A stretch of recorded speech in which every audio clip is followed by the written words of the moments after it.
Olá, geração eleita, hoje estou a partilhar a palavra com vocês. Espero e desejo que estejam todos bem, na paz de Cristo. O tema que nós vamos falar hoje é sobre aquilo que nós fazemos com aquilo que o Senhor nos coloca nas mãos. Como é que nós tratamos aquilo que nós tanto desejamos e tanto pedimos ao Senhor quando Ele nos entrega. Amém?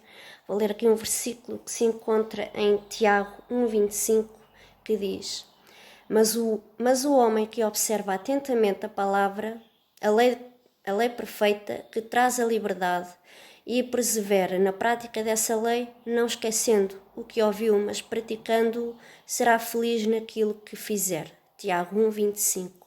Amém? Então nós tantas vezes pedimos algo ao Senhor, tantas vezes ansiamos por algo, temos tantos sonhos e por vezes o Senhor vai nos concedendo alguns desses sonhos. E como vocês sabem, eu não gosto de falar daquilo que não vivo, e o Senhor colocou isso no meu coração quando me pediram para partilhar a palavra com vocês.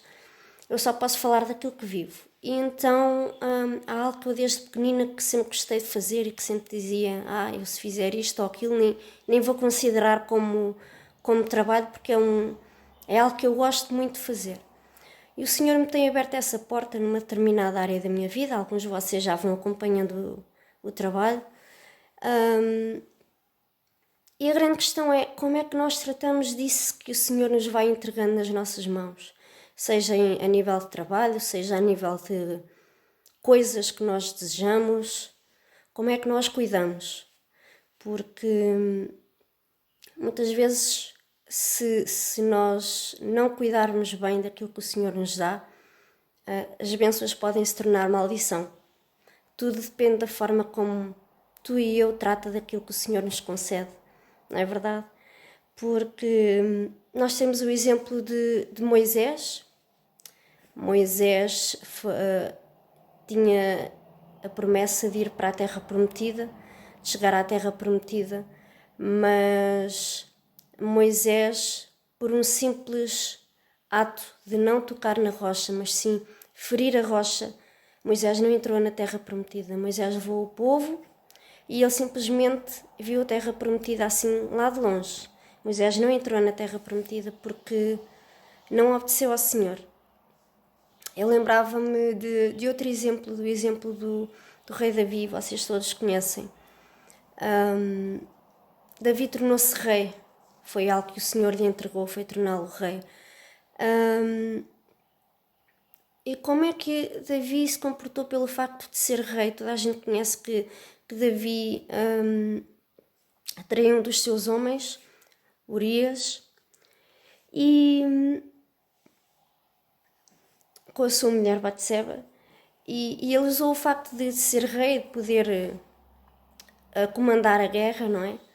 Para esconder o seu pecado, o que é que ele fez? Colocou Urias na frente da batalha para esconder o seu pecado, com o facto de poder ordenar, com o facto daquilo que Deus lhe deu, Deus tornou o rei, e ele simplesmente pôde colocar Urias na frente da batalha para que fosse morto.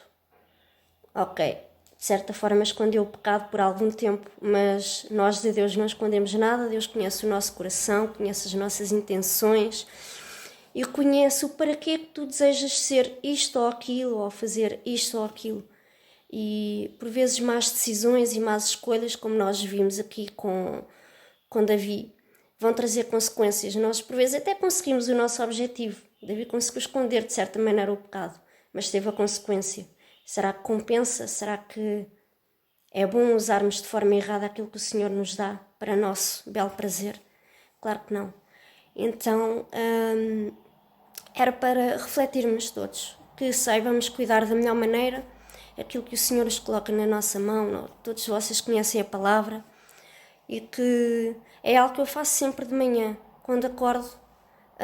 É sempre a minha oração, que o Senhor, foi Deus que criou aquilo que eu estou a usar para o meu trabalho. Deus criou tudo, não é? Mas no caso dos animais, foi Deus que criou.